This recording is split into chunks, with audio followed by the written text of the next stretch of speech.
Ladies and gentlemen, are you ready?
Good Hey, evening, hey. everybody. What's going on, Bob? Not so bad. Hey, you doing okay? I am doing just Goose Fraba. Well, Goose. what the hell is Goose Frab? Have you never watched the Adam Sandler movie where he's anger management with Jack Nicholson, and Jack Nicholson was the therapist, and he'd go up to Adam Sandler and go, Goose Fraba. Goose. I have seen that a long time ago. I would never remember the phrase, though, I'm afraid. I remember it all the time when I get upset. Goose Fraba.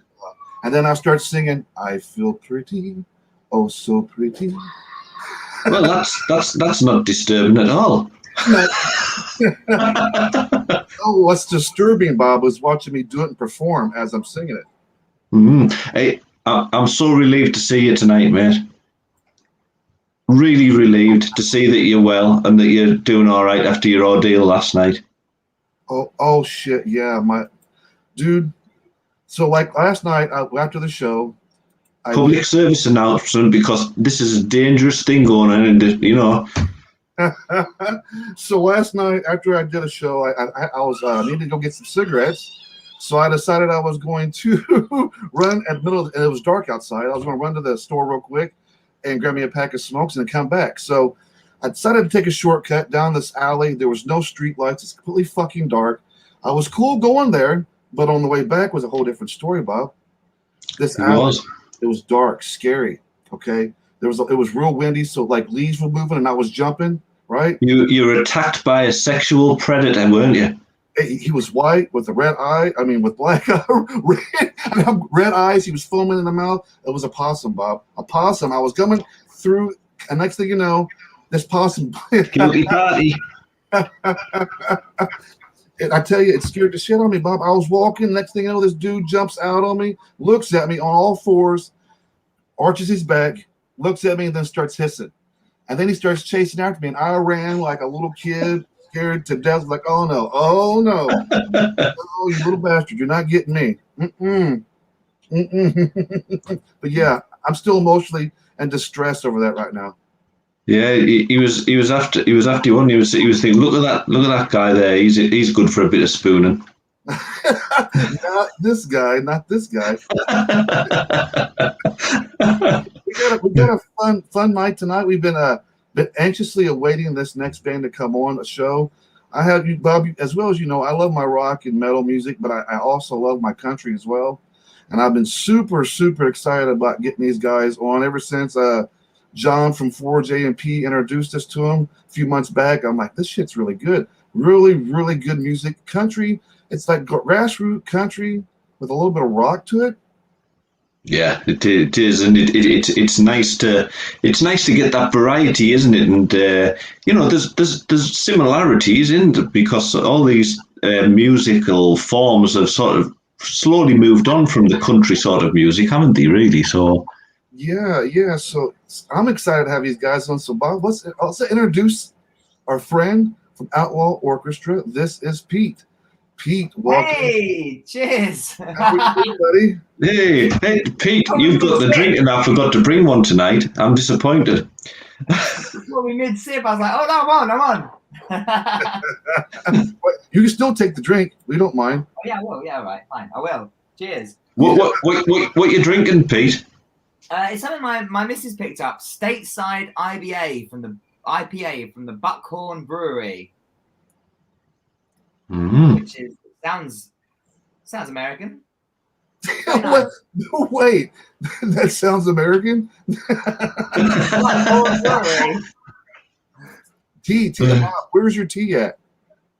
I know it's disappointing. It should have been here with me. I had it lined up, and then it had to go quickly. And I've got an important question, probably the most important question you're going to be asked tonight, Pete. Right? So, are you ready for this? Get me. What is the best biscuit in the world? Because we've had this debate. We have a chat group that goes on in a demon, and this debate's probably lasted about 8 hours today. Hey, here's Dave. He's going to weigh in on this. So we all have a laugh at me because I've got weird biscuit taste. I love my absolute favourite, top of the list, is a malted milk. Beyond all others. No, Rob, they're good. Malted milk good, but just you've got to get the balance between dip and tea temperature optimum. Otherwise, you can we swear on this or not? Yeah, absolutely. Otherwise, you fuck up really bad. Malted milk, they're thin. I can't think of an American equivalent, but they're pretty bitchin'. They're weird in America. They put gravy on their biscuits. Another thing is, it's called a muffin, not a biscuit. Get it right. So what's the best biscuit to you, Dave? Oh, holy crap. Do you know what? I actually just like big old digestives, but it's got to be in my Earl Grey. Yeah, Earl Grey is a big part of it, actually. Yeah, it is. I mean, I know you're the stars coming on here, so I don't want to upset you, but you're both wrong. It's clearly a hobnob. Yeah, they're pretty good. They're like a poor man. They're like a rich man. You guys have been sitting in fucking chat all fucking day long, praising this hobnob, and he just says it's like poor man. It's fucking great. I'm already. I mean, you guys have been praising this. You guys spent a fucking hour in chat discussing, having this big debate. He's like, yeah, it's like poor man. It's all right. If you're poor, it looks like factory sweepings from a bread factory, just with some honey pushed into. Kathy, how would you describe a hobnob? I could describe a hobnob. It's like sex in a biscuit. Oats and syrup and. I have a feeling that you're doing sex wrong. and the chocolate. Well, you're probably right there. And the chocolate hobnob's like heaven itself. Yeah, chocolate hobnob. Yeah, it's like, I'll be honest. Look, it's a pretty good biscuit, and then when you add the chocolate, it is that little bit nicer. Yeah, but we don't have s'mores. But then we don't have s'mores. Oh, I could do some s'mores. Yeah. But this hobnob business, they made a big deal of it earlier today, and I'm like, this shit must be like gold. I mean, this must be like queen and king shit. The way they make it sound, and he's like, that's a poor man food. Yeah. I'll tell you, mate. Until you had a chocolate hobnob and a cup of Yorkshire tea. Hang on, there's my fucking ironing board. Wait. Thank you. Rock and roll. Let's get this looking. There you go. There you go. You've got lights around the guitar. Lights around. Excellent. Oh, there you go. It almost looks like a Christmas tree guitar. It is. The reason being is we have some new T-shirt designs we've been doing, and we found the most economical way and the way that you don't get loads of stock left over is order a huge box of blank T-shirts, get a silk screen made up, then do your own T-shirts. So we do our own, but I've printed up like 50 T-shirts. Then you've got to seal the ink, so you've got to iron it. So I sat here last night watching the 40-year-old virgin whilst ironing 85 T-shirts. It was hard work. It's a good design. I'll show you the new T-shirt. It's there we go. A unicorn's sexual orgasm is a sense of euphoria that never repeated. There you go. Zoom in on that. Zoom in. Let's have a zoom in. Come on. Hang on. There we go. The horse. That's a pretty cool picture. That's a wacky horse, isn't it? I'm going to get some slack for that, I'm sure. Thank you very much. Just for the horse. I'm probably going to have to buy one of those shirts now just because of the horse. It's a bramble gin cocktail. Bramble gin. Well, I just have Mountain Dew. Look, that's so redneck. Yeah, I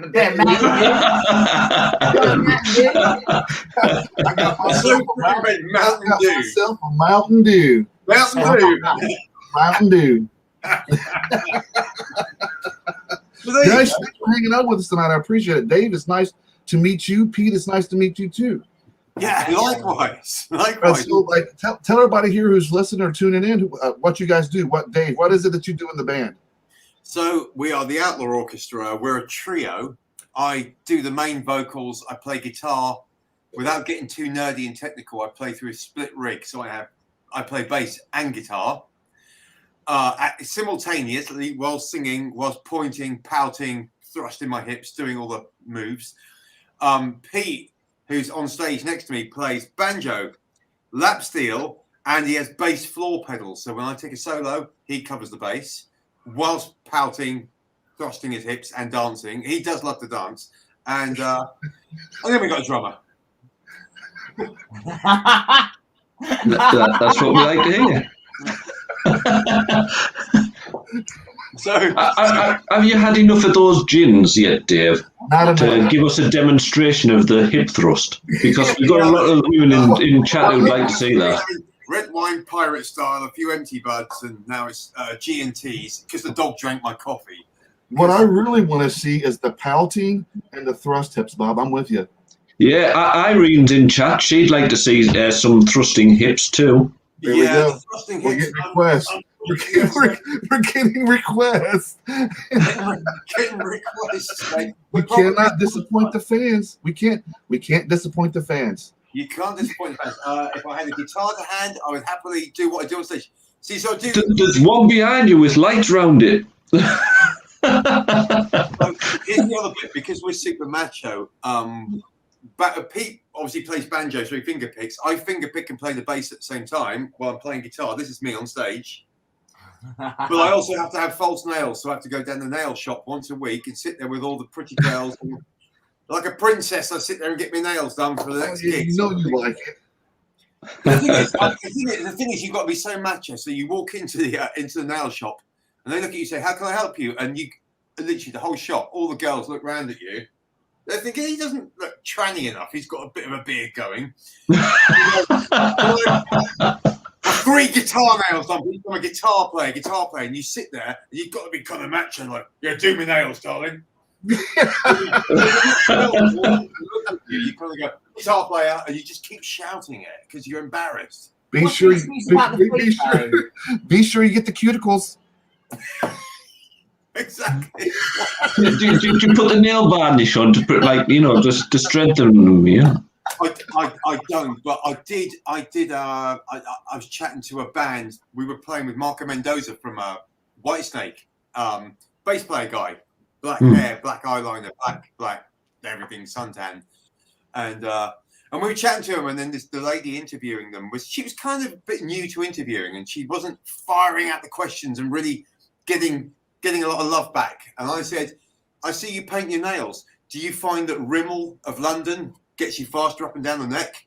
Or are you more of a Californian Gelish? Because that's quite a good brand. Faster up and down the base neck. He's just staring at me. It's got jet black hair, jet black beard. And I went, I use Just for Men. How about you? He's just staring, daggers at me. I went, right, I'll move on. See you on the road. You know what we should do? Go on, Dave. Go on. I was going to say, taking another Whitesnake associated band member, I was stood in LAX airport. Tommy Aldrich, who's played with everybody ever, The drummer, yeah. You know, he's played with, I can't even think. Whitesnake, Ozzy, played with a lot of people. Anyone you can think of. I'm trying to think of one guitar player, but it'll come to me in a minute.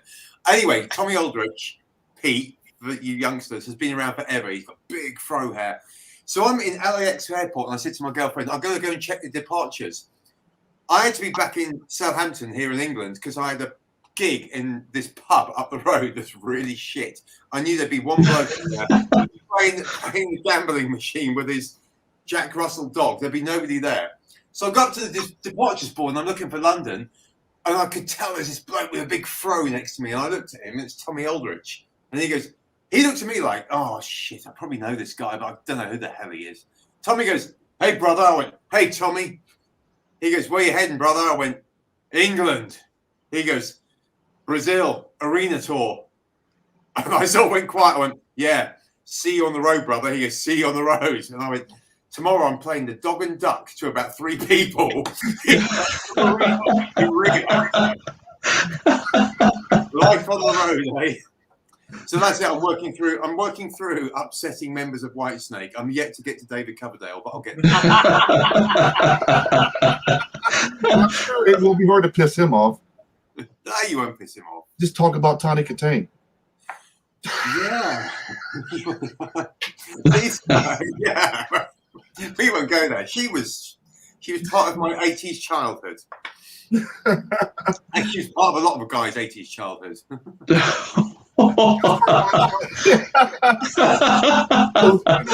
I think we should play a video of you guys. What do you guys think? Yeah. Well, it depends Yeah, what the you guys video don't is. mind, right? Let's play some Rolling Stone, shall we? Oh, I love that video. Yeah, Pete made the video. Great video. You guys want to talk about it? Talk about the video before I play it, Pete? Do it, Pete. So yeah, I made it. I just got my phone and my GoPro, and I just collated all this footage from when we started gigging again in last June, all the way through. And then fortunately, a couple of people took some videos of us on a few stages as well. So we put that in, and it's essentially us behind the scenes and then on the stage. On the road. I have to say, when I watch you guys' videos, you have fun watching the videos.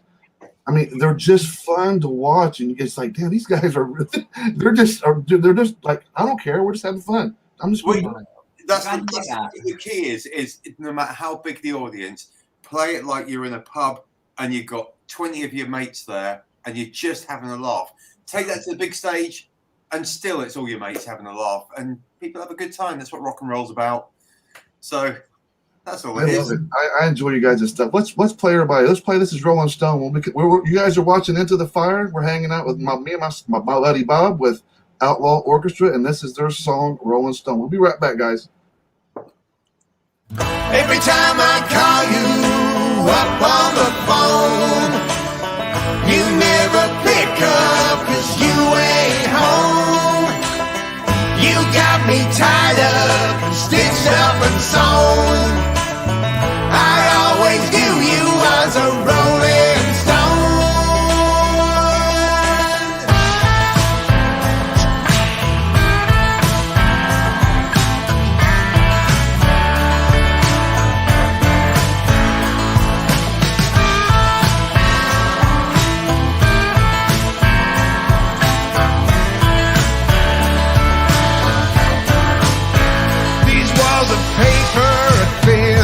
Tattooed on her skin, drinking bathtub and gin, and I hear everything. This bandit's doll working on a tune. Did I hear your voice? Are you in their room?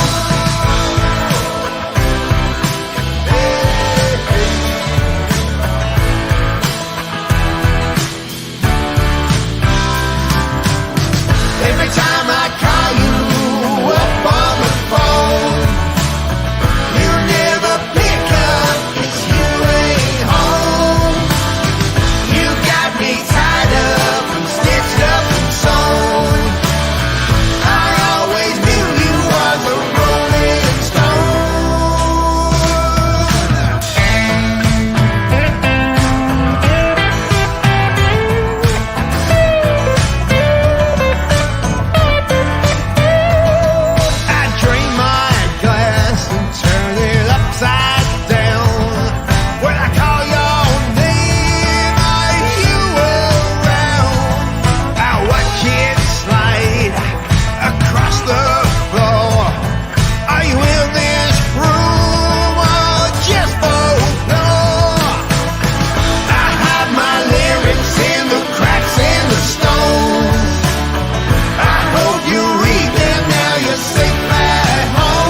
I enjoyed that. Yeah, it's good. That was fun. Pete, I mean, you got, what was that bit in the video? You look like you're shredding on stage, like, and you. What were you doing there? I think it's the middle section of "See You in Hell." I thought it was, yeah. Look at you. There you go. That's the hip moves which are going on. That's the hips, yeah. It doesn't work unless you're moving your whole body. It's the same with sex. Yeah. let me ask you guys a question. It's not every day that you're gonna be able to find somebody for a band to fit what the vision is. How long have you guys been a band? Because it's not every day you're gonna find somebody that does what Pete does, or it's not every day you're gonna find somebody that what Dave does. You know what I mean? So you guys had to been together for a while, right? I think probably, to be honest, probably 2 years. Really? But we have gigged solidly for 2 years, literally just non-stop. So we're constantly writing, and even right through lockdown, Pete and I were linking up and just playing, and we just never stopped playing. And Pete and I do have an addiction, which is buying crazy instruments. So then, like, it gets madder and madder. Pete's now using, at rock festivals, he's using a Nashville pedal steel. Yeah, I've got it here. Yeah. So he's playing the pedal steel. Look at there. But Pete's, he'll show you. He's just bought from Back to the Future, when Michael J. Fox played a little Chiquita guitar. It's like a little mini guitar designed by Billy Gibbons. And Pete goes, "I'm going to get one, but you can't find them for love nor money." And he eventually got one for like £850, like $1,000. And he plays that on stage. So we kind of keep adding to our repertoire of strange instruments. And yeah, you get the most you can out of it, and then it looks crazy on stage, bringing all these crazy instruments on stage. And it did start. I had to go through a lot of banjo players to find Pete, and there aren't many banjo players out there that play rock music and play country, because most banjo players play folk, or they play just bluegrass, and they don't deviate from that. So eventually, after about 20 banjo players, eventually worn out, I get to Pete's house and I drive down. I knock on the door like, this guy's going to be a dick like the last lot. The guy before had this banjo, right? And as he played, he looked at me. So as he played, and like, let's say it's "See You in Hell," so I'm playing the intro riff, and he starts playing it. And he looked at me, and then as we played, he got closer and closer, and then he started doing these races. And as the song got on, he kind of went until he got about an inch from my face. I was like, "Fuck, this guy's freak." That's a banjo player. So I said, "Let's play the next song." And he goes, "Okay." And he started coming in again. And here he comes. We'll call you. And so I eventually get to Pete's house, and I knock on the door. And Pete goes, "All right, brother, how you doing?" Shook my hand, gave me a hug. He's got a lovely dog. His lovely lady sat there. And I went, "What's the catch?" I mean, he's gonna do something in a minute. I'm gonna hit him and go home. We walk into Pete's little studio. He's got a set list on the wall, and it's a very small studio where Pete is. So we're knee to knee. We're basically, we're getting very close and familiar with one another straight away. And Pete just hammered through the whole set, didn't drop a note, and then even had the audacity to say, "That song there, which you've been playing, I would change the end to this." And I went, "Damn it, he's right. This guy's good." And so I said, "Becky," before I said, "Pete, you're in." I went, "Becky," I went, "You're about to lose Pete to rock and roll. Are you happy for him to go?" She's, "Take him, get rid of him. Go on." So yeah, he's a hard one to replace. No. Well, speaking of that, let's talk a little bit about the background you guys have. Then Pete. Let's talk a little bit about your background. What was you doing before you joined Outlaw Orchestra? So degree in music, and I was actually, the reason Dave heard of me is because I was playing in like a country duo, and we were doing like acoustic-y country kind of stuff. And a DJ in the UK, shows the power of DJs. He had heard on the grapevine that the Outlaw Orchestra had lost their original banjo player, and they were looking to find a new guy. And he said, "Oh, there's this guy, he's in a duo, they're not very good. Like, you should speak to him. He might leave the duo. And he was right, I did. That was it. So Pete was straight in. And so, I mean, but to be honest, I mean, I'm shouting Pete's praises here, which I'm really uncomfortable doing it. But I know, it's never happened before. Keep it coming. He plays like it, but I think, as you said, Pete, the step, of course, to be honest, our foot is in the world of rock. But we also do have a foot in the world of country. But then, to be honest, as you guys know, you've got bands like Blackberry Smoke and Brothers Osborne, Cadillac 3. They're a bit of both. So that's almost like a new bridge between rock and country. And the thing is, we all love the bad boys of country. We all love the outlaws of country. So, I've always argued that you could have probably in the early 90s, you could have put Johnny Cash on stage at Download Festival, and he'd have been one of the biggest badasses there. Yeah, he was getting like a second wind during the 90s as well. Yeah. So he stepped into the rock world, and in the rock world with Johnny Cash on a heavy metal stage. Well, I mean, didn't Johnny Cash cover a bunch of like rock tunes? He did. He did some Soundgarden. 9 Inch Nails. Hurt. 9 Inch Nails. So had he lived another 30 years, he'd have been headlining Download Festival and Ozfest and what have you. He might have been hosting Astro World, whatever it's called. Yeah.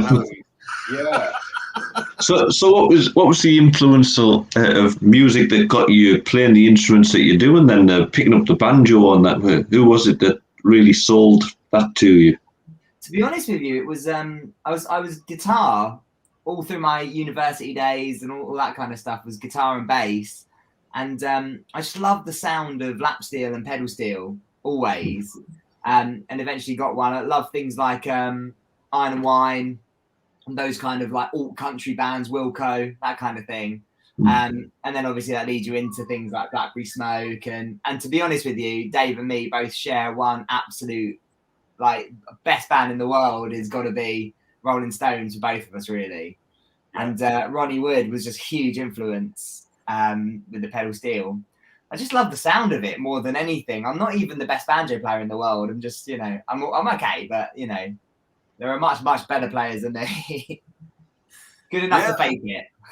I said to Pete the other day, I said, it makes me laugh. We can be on stage at full volume and like you got all your rock buddies in the crowd and leather jackets and long black hair. And I'm going, he's playing pedal steel, and all the bands that have been on before us are just ballistic metal. And now he's playing a Nashville pedal steel.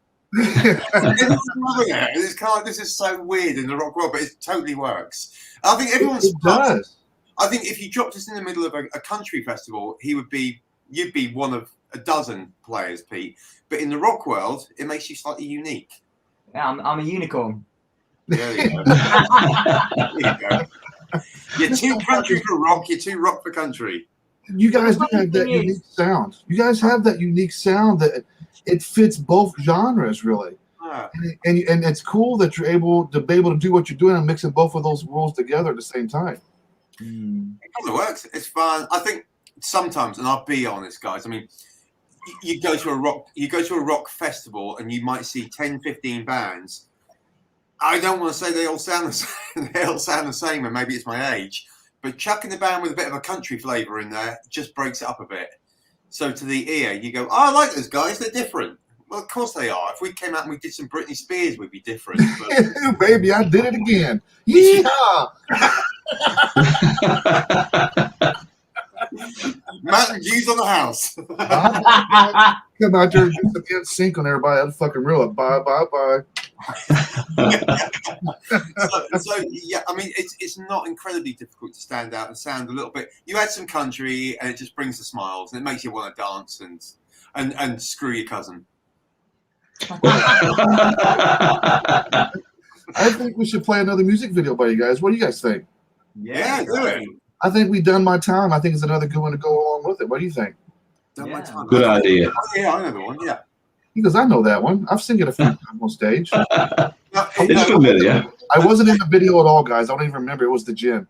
And this video has so many of our really good outlaw buddies that come and see us a lot of gigs. So they're all in the video, just one after the other. They're all good buddies. It's a really cool video. I've played it several times on all my shows here. I think it's just a fun, cool video. You got how you guys included your fans and people that come check out your shows. I'm sure you guys probably call them family. I mean, they're really not fans; they're family.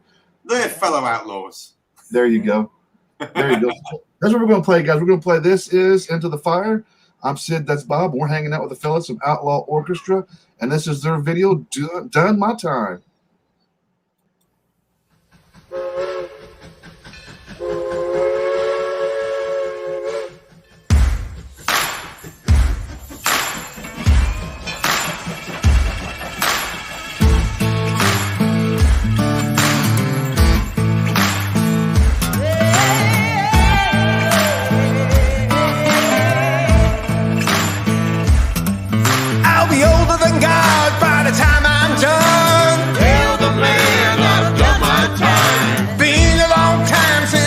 The sun.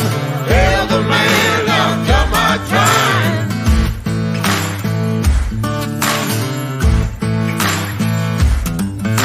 Eyes down yonder down the steel line. Tell the man I've done my time. One more river cream, a nickel and dime. Tell the man I've done my time.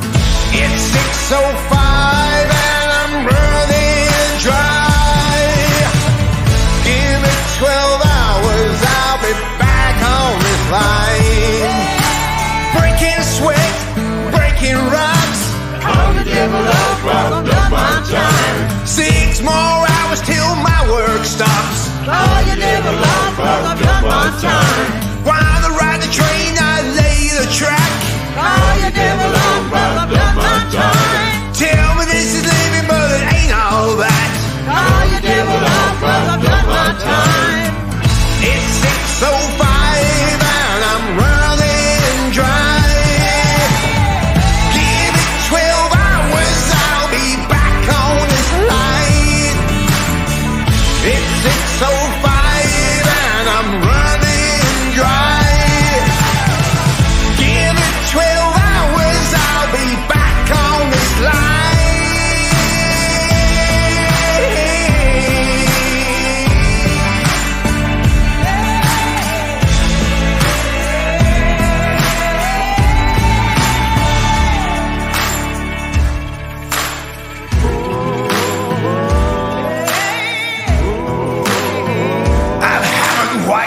Rivets with these fists for mile upon mile. I've got a thirst like an Arizona desert with cactus growing down my throat. And I've done my time. You call your devil off, cause I paid my way. When that whistle blows, I'll be first in line. I said I'll be first in line.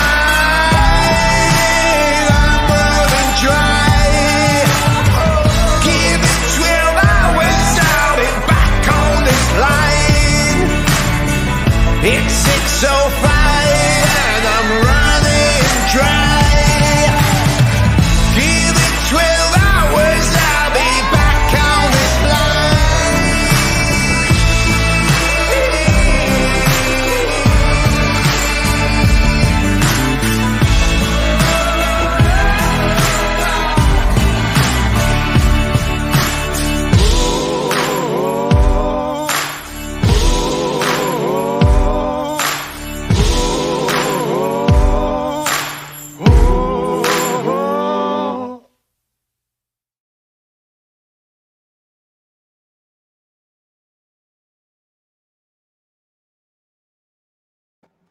I enjoyed that. Yeah, I did. It's quality. It's great fun and fantastic to see how much effort went in, especially by the women. Did you notice at the beginning that it was the women who were trying to do the real mean face? I think so. I think a lot of the women really nailed it. And there's one couple in there, and they really went to town on it. They look fantastic in there.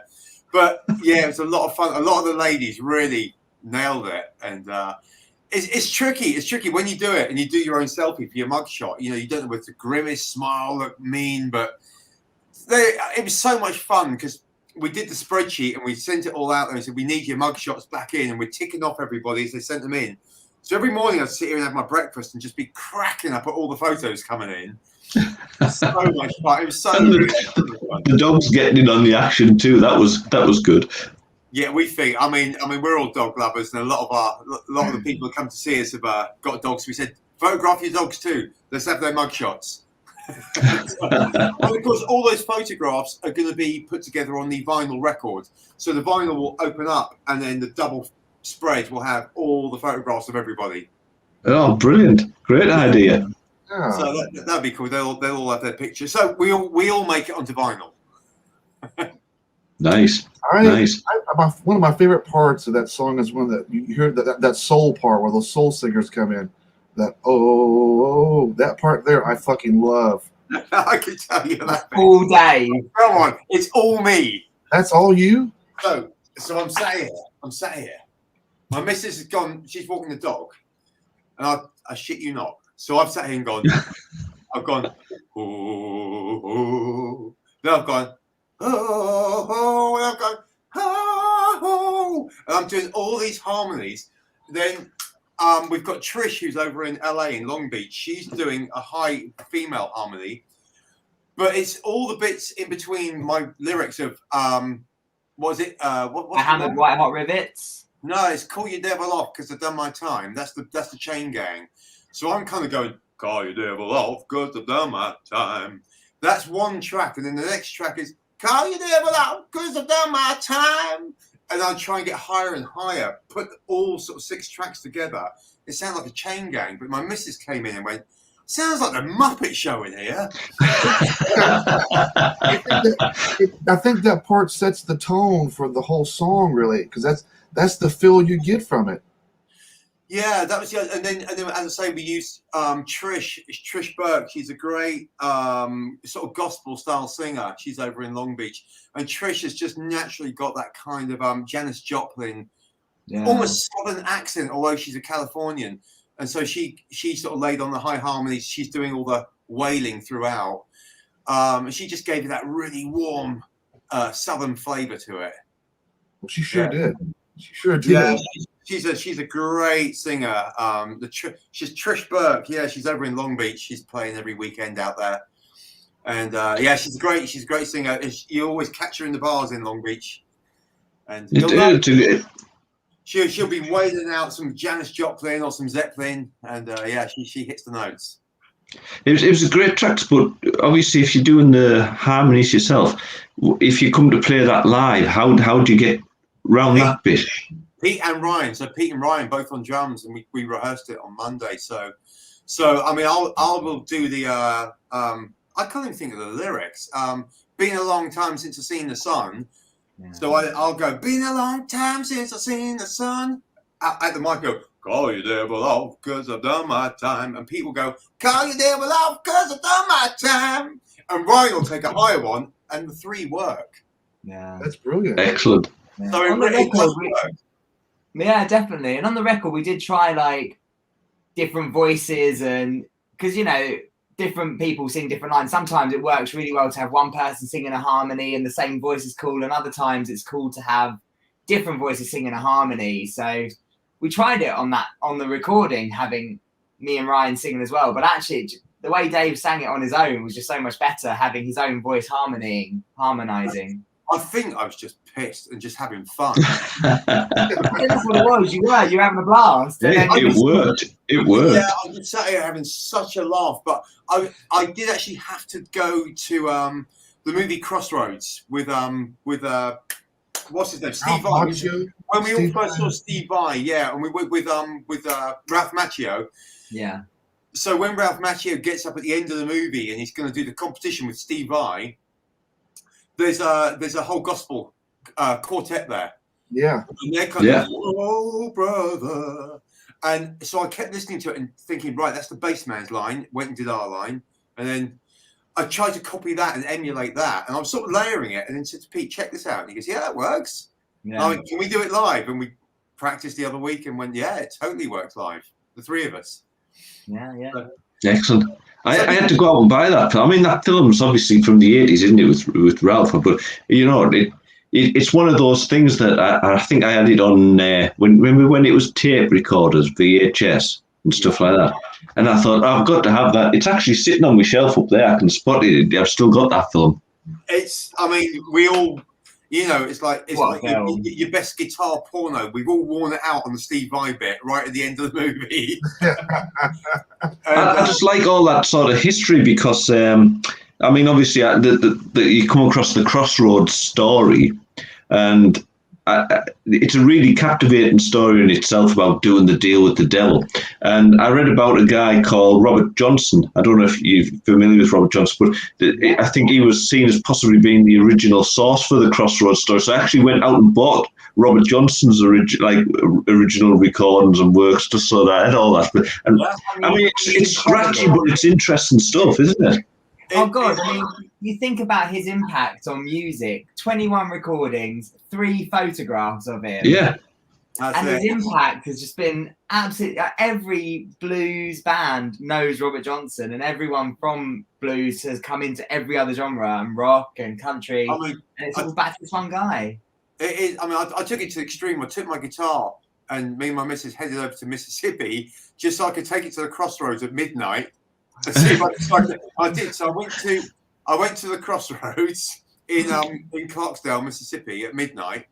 The only problem is it's a pretty broke town and it's kind of dangerous. And at midnight, dudes are just walking around and it's a bit of a dust bowl town and they are clearly holding their guns on the outside of their jeans or pants, however you want to call it.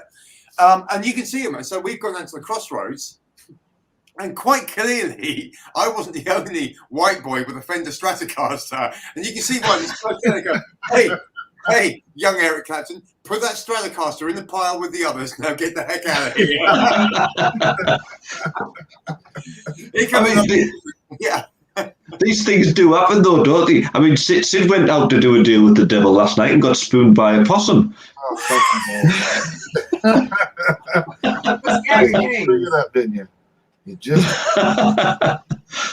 So whilst I was there, I did gather up. I had all my vodka, empty little bottles from the air flight, and I filled them up with dirt from the Crossroads. And I went down to the Mississippi and filled it up with muddy water. So I got 3 bottles of muddy water and 3 bottles of dirt. So I can now, officially ordain guitars. I can sort of, christen them. Brilliant. But it is a really good story behind all that and the Crossroads and reading up on him as well. And fantastic. People like Sunhouse, guys that overlap with Robert Johnson, that were the same guys that then overlap with the Rolling Stones. So you've got that bridge between them. Yeah. You get people like Sunhouse say, I played with Robert Johnson and I played with Chuck Berry and Elvis and the Stones. There's that crossover. So well, Johnson's recordings must be going back nigh on 100 years now, mustn't he? Yeah, exactly. About 100 years old. Yeah. It's phenomenal, and you're right. Sort of two or three photographs out there, and that's it. The mystery of it is just fantastic. Yeah. The lyrics are so dark. I'm going out. I'm going to beat my woman till I'm satisfied. I'm going to walk the devil. It's like, oh, bloody hell, Rob. Yeah, so dark. But it's got that voodoo Cajun influence, and that's what we kind of love. That's what we kind of love. So for a trio of boys from the UK, we kind of like that dark Delta voodoo feel. Oh, won't you come on in my kitchen? 'Cause it's got to be raining outdoors. Down. I love it. I can't get out. Hey, Pete, you could have been standing up doing the hip thrusts there for us. We still haven't managed to get those on screen. You got to pay extra for that. We got a question here for you guys. We're getting reaching to the end of the show, and I think I always let the bands kind of give a shout out. And Inner Demon Media, our moderator, Faye's asking what gigs you guys got coming up here soon? As of Monday, we are playing with Phil Campbell and the Bastard Sons. That's Phil Campbell from Motorhead.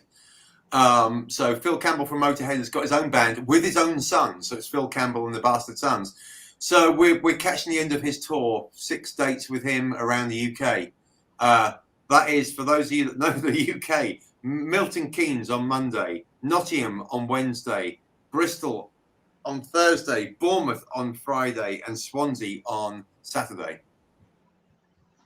Nice. Fuck. Yeah, so that's kind of cool. So it's a busy week. Fuck. Well, that's a third of Motorhead we're supporting. You guys are busy. You guys are fucking busy. Yeah, that's how we kind of get as sloppy as we are because we're playing that regularly. Yeah. Well, it's nice to hear that you guys are that busy. I mean, you know, after all the COVID shit that was been going on, getting back out there again, but you guys are busy all week long. I mean, Yeah, that's pretty amazing. It's a lot of miles on the road, but it's kind of the most southern part of the Phil Campbell tour. We jumped on the southern part because we spend so long playing up north. It's the equivalent of it's the equivalent of, we're going to drive 4 or 5 hours. You know, in the States you drive 4 or 5 hours. I mean, gets you way across. But the UK is Roman roads. They are not straight. They're like a snake. So 4 or 5 hours gets you literally sort of to the next town. I used to live in Tennessee, and we had that same kind of terrain where it's curvy. What should take you on a normal straight road 30 minutes takes you an hour and a half because you got so many damn turns and curves, and you can only go 30, 35 miles an hour in certain spots. Yeah, I want to go 50. Yeah, that's it. So Totally. yeah, so the UK is a nightmare for getting anywhere. So to be honest, you know, sometimes we have gigs, and at the end of the gig, you could go to the hotel, and we say, well, it's 10 p.m. We could be on our own beds. If we hit the road now, we've got the UK to ourselves. Everyone's asleep. So we're on the road at 3 o'clock in the morning. We're still going. But at least you get home to your own bed. And your dog. And you're not going to sleep anytime soon. You're probably still buzzing from the show. Exactly. The thing is, after a show, you know, I'm sure you guys have been in bands and what have you. You do get an adrenaline rush. And then when you come down, you just face plant on the steering wheel. Just drive. So yeah, you can do. So that's why we have to have shared drivers. And you're driving, and I know, Pete, that you're staring at me to see if I'm starting to shut my eyes. You do. Dave does this thing where he starts doing this. Yeah. And then both hands off the wheel, and you're like, "You're right, Dave. Yeah, I'm fine. I'm fine. I can't find my glasses. My eyes are getting blurry, and it's just you do. Every 5 minutes, you see him rolling down the window and trying to wake his ass up, and he asks you, "Are you fine?" Yeah, sure, I'm fine. I'm fine. Yeah. Horns going off. God damn it, Dave! Damn it, Dave! Sid, on that song you played earlier, Rolling Stone, the second guitar solo, the slide guitar solo, was played by a friend of ours called Buzzy James. He is married to Trish, and they're over in Long Beach. Buzzy James was in a band called Laidlaw, and they supported Skinner and Motley Crue back in the late 90s. Laidlaw were a great southern rock band, and Buzzy said when they used to tour the southern states, he said, you know, they would tour with Van Halen. Van Halen fly in their Learjets, and they fly out in their private Learjets. He said, we're in the camper van. And he said, and down south in winter, you know, it can be a blizzard. It can be thick snow going through Tennessee and Alabama and what have you. He said, and we're driving 6-7 hours to the next gig. By the time you arrive there, the sun's come up. Van Halen had been in bed for 4 or 5 hours. They're saying, right, you got to get to sound check. And he said, we're getting like an hour's sleep, and then we're out drinking and partying. So I reckon even in those southern states, it can be tougher than driving in the UK. Yeah, definitely. We don't get snow anymore. Let's not talk about that. Let's not talk about that ugly 4-letter word there, Dave. I mean, I appreciate you coming on the show, but don't come on here cussing us out like that. What 4-letter word? You're in Chicago, aren't you? I'm in Indiana, and we get that Chicago. We get that Chicago type weather. So I'm in the Midwest. So yeah, I get that shit from Canada coming down. I get that shit. Let's not talk about that 4-letter word snow again, Dave. No, I mean, Bob, where are you in the UK? I'm up in the northeast. Believe it or not, from the accent. County Durham. County Durham, are you? We drove through Durham last year. Durham Castle we looked at, didn't we? Yeah, we were. All right, and you still got your tyres? Yeah. No, it's a nice area. Actually, it's a really nice area up here. So we just try not to tell people so that not too many come. We drove from Southampton via Durham to Troon in Scotland to play 20 minutes. And we played 20 minutes. That was it. But yeah, we supported Skid Row, so it was kind of worth it. You kind of took a bit of a wacky route there to go from Southampton up to Durham to over to Troon. Yeah, I can't remember why. We stopped off in Durham for a reason. I have a bad feeling that it was a music shop that we wanted to go to that might have had a certain kind of guitar in it that we wanted to look at. Well, you've got to do these things, haven't you? I actually took one of my lads down to Essex recently for an interview, and so it was a bit of a long trip for us. We stayed over and whatever. So while I was in the interview, I found the music shops that were in the town, so I could go and have a look at guitars. You got to do it, haven't you? You got to do it. That's what he did. So I mean, we're going to totally talk a bit British here, Sid. But I recently drove over to Chelmsford in Essex with my girlfriend, and I said, right, while you go and do your work thing, I'm going to go to Southend-on-Sea or Southend-on-Sea and buy a stick of rock and get some jellied eels, which is what they eat over there. That's what they eat in Essex, Sid. They eat jellied eels and sticks of rock. Sticks of rock is like a candy. It's so hard, it just smashes all your teeth. You might as well just chew on an anvil. So, It's like a jawbreaker, isn't it? But it's like a long jawbreaker. yeah, it's like giving a blowjob to an anvil. So it's really tough stuff, right? That's what they eat in Essex. They eat sticks of rock for dinner. They go, shut up, kids, eat your rock and your jellied eels. And, We got Jason there going, yeah, I love those jelly eels, man.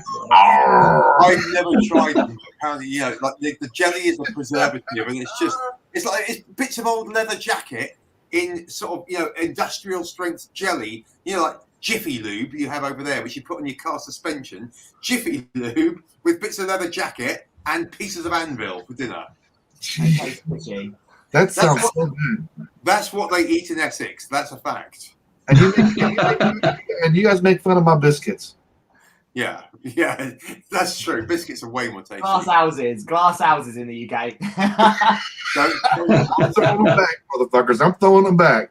I think Pete grew up very close to the border of Essex. But over the border, critically over the border, not in Essex. He's a man from Kent.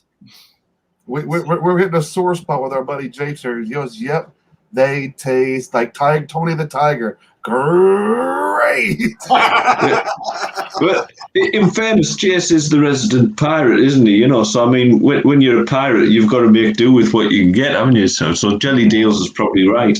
I should leave him alone. That's probably the only thing that brings him any kind of happiness in his life is eating those jelly eels. And hobnob. And a hobnob.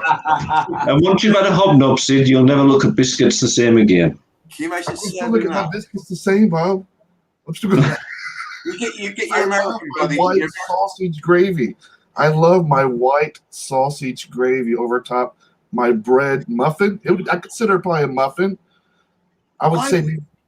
I thought white sausage gravy was I thought that was a southern thing, white sausage gravy. It's a southern thing. I was in Tennessee for a real long time. I lived in actually Gatlinburg, Tennessee. I lived off grid in Gatlinburg, Tennessee for 10 years. And then I left that, and then I moved up towards more up north, and I met my current wife in Michigan. And then my family resides here in Indiana, so I end up coming back to Indiana so my family can spend some time with my sons. Yeah. I'm from Gatlinburg, Tennessee. I lived in Appalachian Mountains. I've met Popcorn Sutton. I met all those legends. I've drank from his moonshine still. Fantastic. That's cool. Yes, sir. But I had like a little animal rescue. I had a fucking emu, and his name was Frank. That's an emu, yeah. That's why I always keep in my kitchen, me and the missus, just in case we get snacky at midnight and you want a snack, that's why we always keep some moon pies. Moon pies, yes. Yeah. Moon pies, absolutely. I still eat those son of the bitches. Moon pies never go off either. No, you can eat those fuckers any time of the day. I mean, you can wake up at 1 o'clock in the morning and have a little bit of munchie. Moon pie. You want some coffee? Just moon pie. Moon pie. moon pies are kind of like a more flavoursome version of a wagon wheel. They're really similar. So yeah, moon pies are great. And yeah, so I think last time we were in the southern states and it got to the point where I couldn't eat any more fried food, we had to go to a Cracker Barrel just so that we could get some green veg. I was kind of needing some greens in my life. And so we went to Cracker Barrel. Cracker Barrel's another good one. That's another one good when you're on the highway traveling somewhere. You're going to stop next to the side of the road. It's always that good old Southern cooking at fucking Cracker Barrel. Man, Cracker Barrel is great. And it's just like Bob. It's like going to your mum's house and getting Sunday roast. it is. I mean, they have this country. They have the country fried steak, and that just makes your mouth. It just like melts in your mouth when you eat it. See, that sounds really good, but see, when I was over in the States, I just did the Florida thing. So I was told, go out for breakfast. Breakfast's fantastic. So I go out to breakfast. I can't remember the name of the place I went to, but you walk in, it's like they've got this like massive buffet going out yourself, and you sort of like wandering around, and you see that some of the American tourists who are there, and you look at the place, and the plates they've got like cereal, they've got ham, they've got cheese, they've got Jello, and a cheap ass place. Yeah. And I'm looking at it and I'm thinking, in what world does Jello go with ham? In what place does Jello go with eels? Valid point, Dave. Valid point. Yeah. See, it's the same. I've got the same theory. How stoned must you be to get home and say, all I've got is some custard and some rhubarb? Rhubarb and custard. You must have been all I've got is I can mix up some custard and I've got some rhubarb. You must have been baked out of your mind. And it works. Rhubarb and custard works. Yeah, they even make sweets out of it, don't they? Yeah. Yeah, indeed. Have you guys ever had like waffles? Okay, let me explain this. Waffles with chicken in the middle of the waffles. I have a T-shirt which says it's what's it called? It's the it's in Long Beach. Woody's? It's not Woody's. I've got the T-shirt and it's chicken waffles, and their logo is a chicken stood on a waffle. So me being vegetarian, as is Pete, I go into this chicken waffle house and they said, "What do you got?" I said, "I'm vegetarian." They went, "You're in the wrong place." So I said, "I'll take the T-shirt then." The chicken waffle house. It's like roast dinner on Cocoa Pops or. See, I have a problem with waffles because, and this is a true story. When I first met the wife, one of the first meals I cooked for her included waffles, but I didn't realize at the time that there were two types of waffles. You have like sweet waffles and you have potato waffles, right? Yeah. So I whips out these waffles. And I did them with eggs and beans and stuff like that, just a quick meal. And it turned out that I'd got the sweet type. And sweet waffles don't go with eggs and beans, I can tell you that much. Oh, I don't know. I reckon it does. The Canadians I on bacon, don't they? I'm with you, Dave, on that one. I'm thinking, what? That sounds actually really fucking good. I still ate it. You know, I mean, I've cooked the bugger. It's going down. So. I just noticed that Irene there popped up a comment and she said, there you go, miso soup with tofu in it. That's and grilled fish. That works. Yeah. There you go, Irene. I don't know where Irene's from, but She is from Japan. She is from Japan. I was going to say steamed rice, grilled fish, and miso soup with tofu in it. Sounds very lacking in a lot of carbs, but nonetheless, it sounds tasty. But I think I'll go for a waffle with jelly deals on it. But also, that she also says, I'm down to making flapjacks and maple syrup, too. I love a flapjack. I ain't shy, boys. I'll make some flapjacks and maple syrup, too. Oh. There you go. I saw Irene was saying that if you were ever over there, she'd be coming to see you. So you've obviously got a home if you ever need to go touring in Japan. Yeah, big in Japan. In fact, I went to our statistics, Pete, on our website, and somebody either bought a CD or something. They follow us from Japan, so it might be Irene. She's in Tokyo. I've been to Tokyo. I had the most expensive pizza in the world, 28 quid for a personal pizza. £28. I love that you went to Tokyo and ate pizza. I just think that's brilliant. Well, me and my buddy there, and we were like, what kind of show is this turned into? Are we turned into Waffle House? well, yeah, the thing Are we the Shoney's show now? I mean, we got people come and go bacon and maple syrup on pancakes? Absolutely. See, that sounds all right. That sounds good, doesn't it? it completely works, Chris. Yeah, that totally works. Bacon and maple syrup. See, I don't, obviously, Pete and I don't eat meat, but there's faux bacon and faux bacon. And she makes great pizza too. The thing was, yeah, we went to Tokyo. We were passing through Tokyo for a couple of nights, but me and my buddy were sort of long haired, and I think we were taking steroids at the time. We looked like two WWF wrestlers walking through the airport. We were like big and buff at the time, and like we looked like giants, so it was kind of cool. We're just about ready to spread out the whole entire menu for Shoney's. Pancakes. Sorry, Sid, we're having a chat about pancakes. We are now officially a cooking show.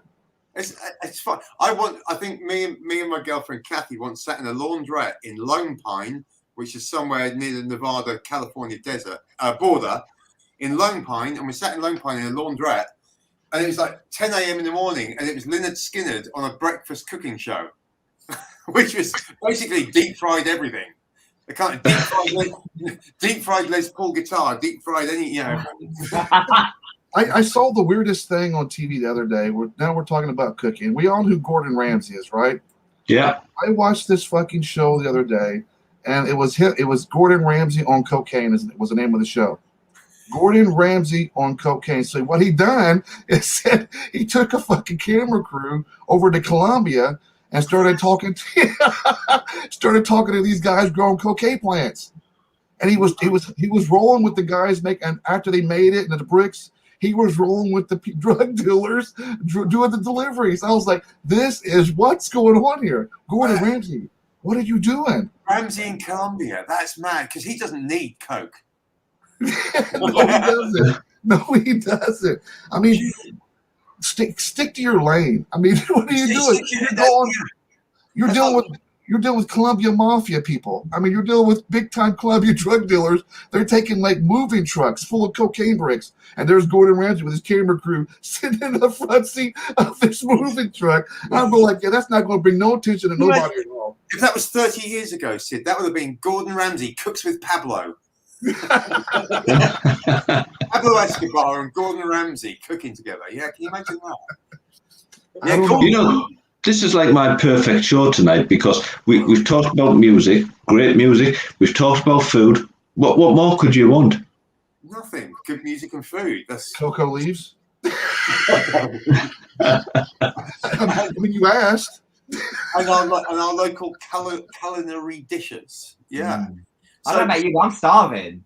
Well, I know because they've been talking about pancakes as well. And I love a good pancake with a banana and a bit of Nutella. Brilliant. Yeah. I noticed that everyone keeps popping up. Yeah, and tea. A tea is my Yorkshire tea. Yeah, unfortunately, Pete, myself, Pete, and Ryan were stuck in the studio for 10 days, and the only tea they had was Earl Grey. Now, as a kid, Earl Grey, when your grandma makes you a cup of tea and she's got grandma perfume on her wrist, she hands you a cup of tea, and you go, "Oh, my cup smells of grandma's perfume. It's ruined my tea." But Earl Grey tastes just like that. And we're stuck in the studio for 10 days, and all they had was Earl Grey. Well, I got a taste for it, and now it can only be Earl Grey tea. Yeah, likewise. Anything else is not good enough. It's Earl Grey only. Really? It's interesting that because I went out and bought a box. When you watch Star Trek, get the right one here because I know it costs it.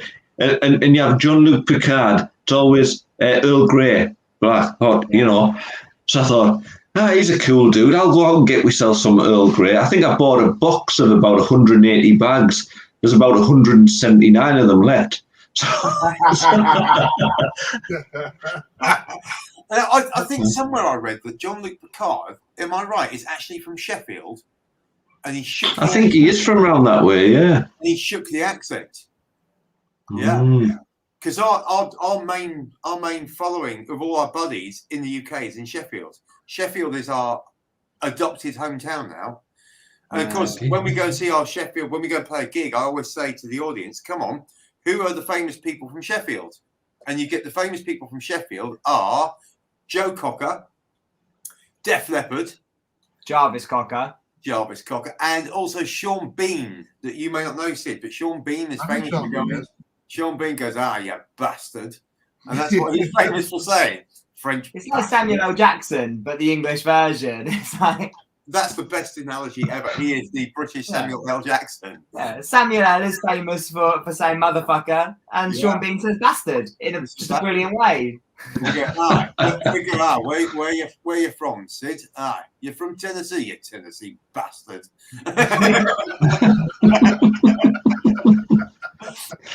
Where were we? Jean-Luc Picard, we digress. Jean-Luc Picard doesn't sit there in his chair and go, you Klingon bastards.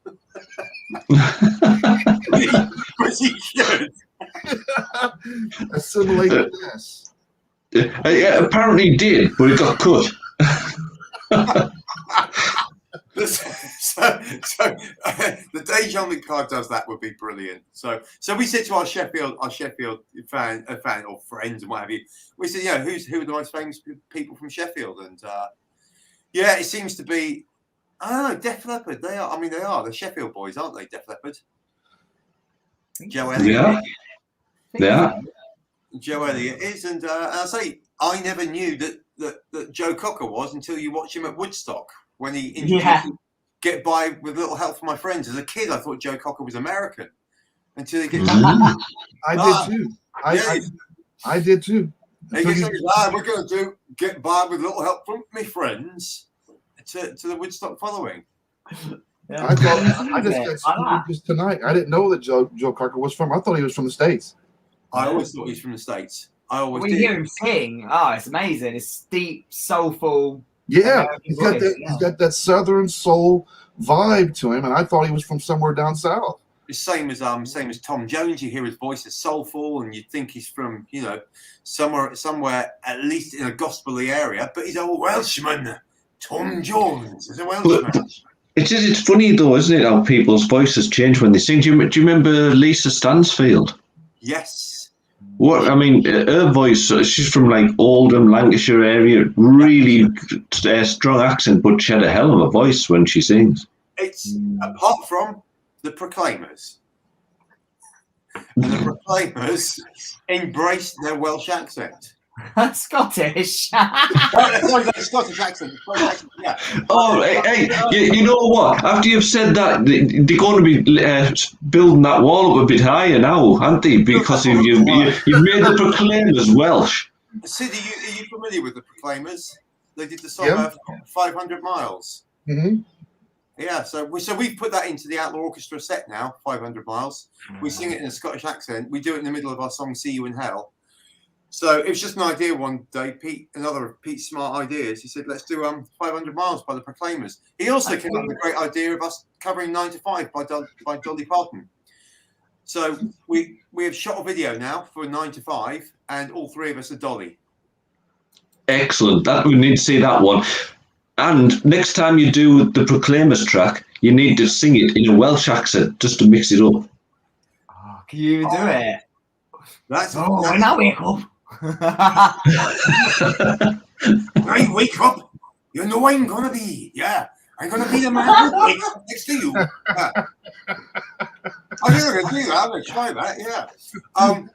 So the problem was we did the video for 9 to 5, and I went online on eBay and ordered up. Teeth came out my nose.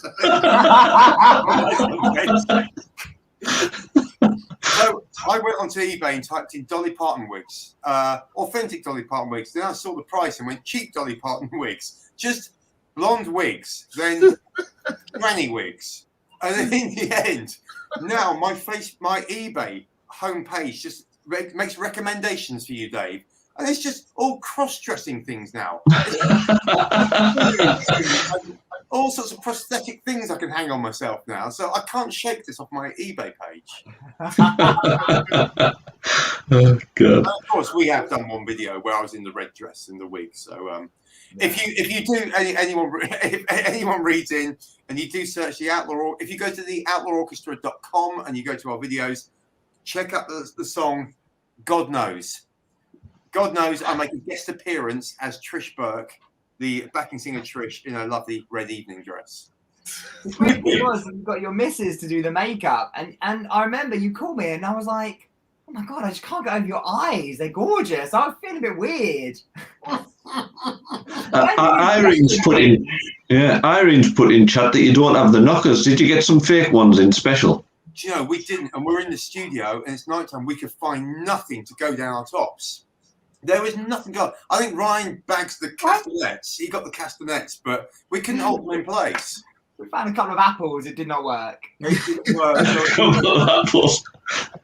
So we figured we're going to bring out the 9 to 5 video probably at Christmas time. It's a bit of fun, and it was a lot. We had such a laugh doing it. So and Pete looks great as Dolly with his beard. So Yeah. Ryan did a few upskirt shots, didn't he? He did. And he fell over at one point, which is hilarious. Well, we've kind of insulted a good few American institutions tonight, haven't we? So we really have. But the main thing was, it was a bit of a joke. Pete suggesting 9 to 5, but it was such a cracking song. He got to play Pen and Steel on it, and we thoroughly enjoyed covering it. And we put it on our album called Under the Covers. And then the cover shot is me, Pete, and Ryan in bed together with the duvet up around our necks. And we called it Under the Covers. This has been a blast, guys. Thank you guys. We recently stayed in a hotel, and then we got back really late, and the hotel had given us 2 rooms, double beds, double bed in one room, double bed in the other.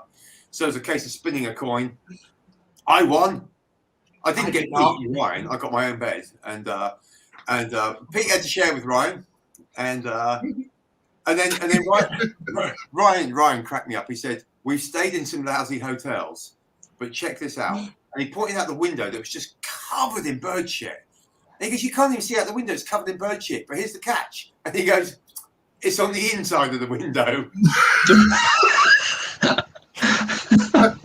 And there were pigeons living in the room. So, yeah, we stay in some pretty tasty hotels sometimes.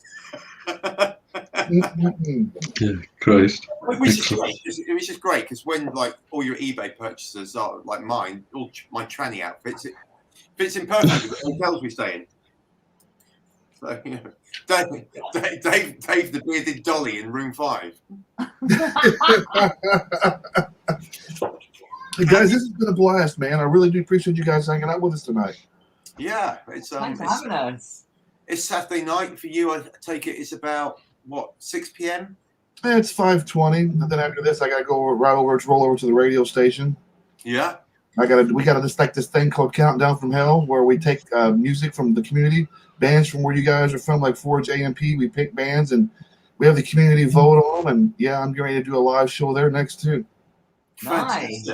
That's where you get. That's where everybody can tune in at, because that's where I got you guys playing your guys' tunes there on all the time as well. It was over on innerdemonmedia.com. Yeah, that's where I'm going to be at after this, guys. So as soon as we're done with this show, I'm going to be on the radio, hanging out for about another hour and 15 minutes of doing some radio time for this countdown. Yay, me! That's great, Sid.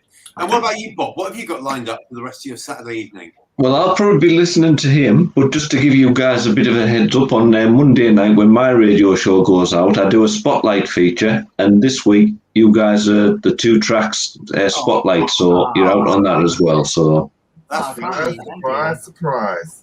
Yeah, that's absolutely fantastic. It's good to spread the word. I think we've got a couple of radio stations in the States. Mac and Terry's Roadhouse Radio, Nashville.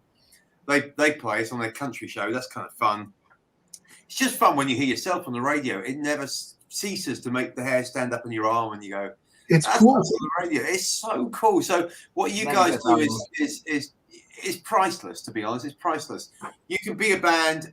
You're the entertainment, but you guys are the big top. You're the ring and the audience. And it's without you guys, we're still a bedroom band. So it means everything. Yeah. It's fantastic. I think you guys are brilliant. I think what you guys do is unique, but yet it's fun and exciting music. You guys have fun, and that's the most important thing about music. It ain't all about all the technical stuff. It's about how do you feel when you get out there and you're on stage and you're performing? Are you having fun? Are you having fun playing as a band? You can see that within you guys. It's just like being in a bar with your buddies, be it 1,500 people or be it 20 people. It's just about having fun, no matter who's there. It's about having fun. So yeah, there you go. So we get to go out and play with Phil Campbell, and we're the first band on as the support act. You know, with the underdogs, and it may be people are only at the bar at that stage or parking their cars, and we play to nobody, but we'll still have great fun.